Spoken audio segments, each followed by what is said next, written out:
जैसा कि हमने आपको इस वीडियो के पहले भाग में बताया था कि सौत्या मुंबई में कई खूनी खेलों को अंजाम देने के बाद दाऊद के बोलने पर पहले काठमांडू गया और फिर वहां से दुबई भाग गया।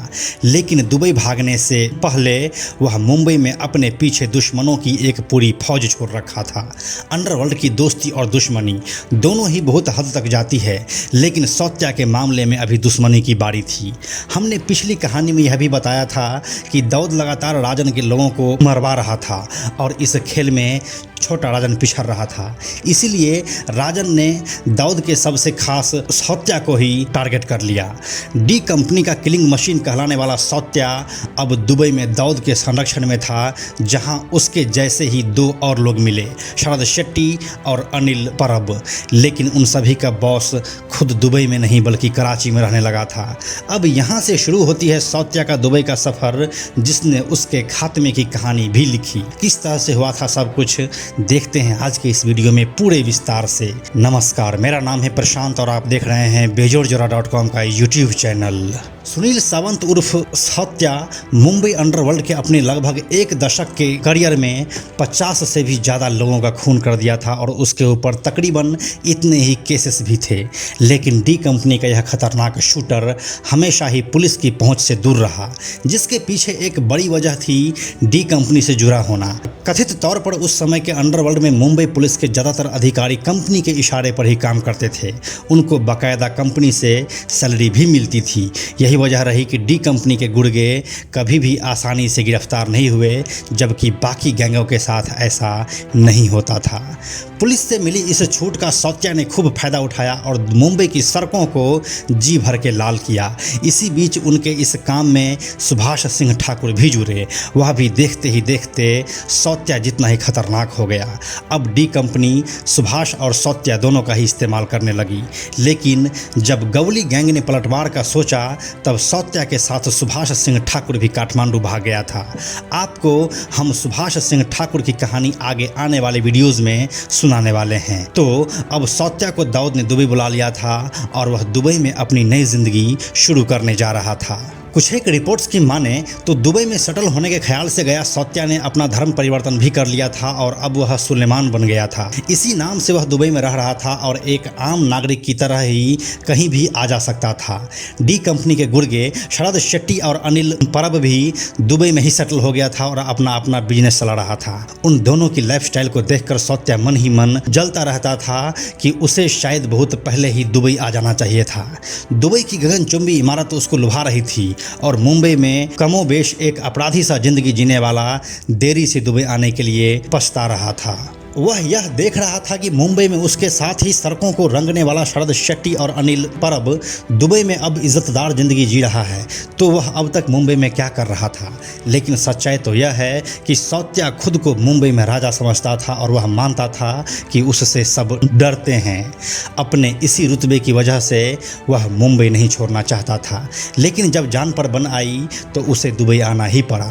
वो दुबई जहाँ के सल्तनत में दाऊद की पहचान एक मायने रखती थी। यहाँ वो अपने कुछ नेपाली दोस्तों के साथ दिन भर घूमता रहता और रात को दाऊद के दिए घर में आराम करता। लेकिन अब सब बदलने वाला था। साल 1995 का अगस्त महीना, दोपहर की चिलचिलाती धूप में घूमते हुए वह एक जगह आराम करने को रुका। उसी समय उसके सामने एक गाड़ी आई और उसमें से 3 लोग हथियार के साथ निकले और उसके ऊपर फायरिंग शुरू कर दी। सौत्या इन सभी चीज़ों के लिए रेडी नहीं था, क्योंकि उसके साथ दुबई में ऐसा भी हो सकता है, वह सपने में भी नहीं सोचा था। फायरिंग शुरू हुई और सौत्या को कुछ गोली भी लगी। खुद को बचाने की नाकाम कोशिश करता हुआ सौत्या अपने साथी को हमलावरों के सामने झोंक दिया और खुद सड़क पर भागने लगा। सौत्या इतना भी बुज़दिल निकलेगा, यह उस हमलावरों ने भी नहीं सोचा था। लेकिन घायल शरीर लेकर सौत्या भागता भी तो कहाँ तक। थोड़ी दूर भागने के बाद वहीं रोड किनारे एक खंभे के सहारे वह खड़ा हो गया, जिसके बाद हमलावरों ने उसे आराम से गोली मारी। फिर उसी में से एक हमलावर गाड़ी से उतरा और चाकू से से उसके गर्दन को चीर दिया। अपने ही खून से नहाया हुआ सौत्या जमीन पर लेट गया। खुद को किलिंग मशीन कहलाने वाला सौत्या आज बेबस नजर आ रहा था। उसकी कहानी खत्म हो चुकी थी। दुबई पुलिस ने मुस्तैदी दिखाई और गाड़ी से उतरा हुआ हमलावर गिरफ्तार कर लिया गया। इसके कुछ ही देर बाद वो दोनों भी गिरफ्तार हो गया जो गाड़ी से भाग रहा था। दुबई पुलिस ने पहले हमलावर की पहचान पंड्या के रूप में की, जबकि उसके साथ बाकी दोनों की पहचान भी भारतीय ही हुई। उससे जब पुलिस ने पूछताछ शुरू की तो उसने शरद शेट्टी और अनिल परब का नाम लिया कि उसने ही उसे सौत्या को मारने की सुपारी दी थी।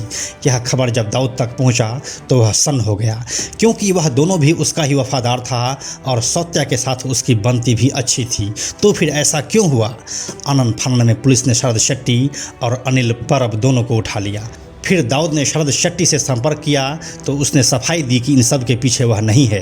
तभी दाऊद समझ गया कि अनिल परब ने गद्दारी की है, क्योंकि राजन ने ही उसको मुंबई के तिलक नगर से उठाकर कंपनी में शामिल किया था। दाऊद को लग गया कि अनिल की वफादारी अभी भी छोटा राजन के साथ ही है। इसी बीच अनिल परब ने अपनी बात रखने की भी कोशिश की, लेकिन दाऊद तक उसका मैसेज पहुंच ही नहीं पाया। दाऊद का सहपाका शरद शेट्टी तो बच निकला, लेकिन अनिल परब नहीं बच पाया।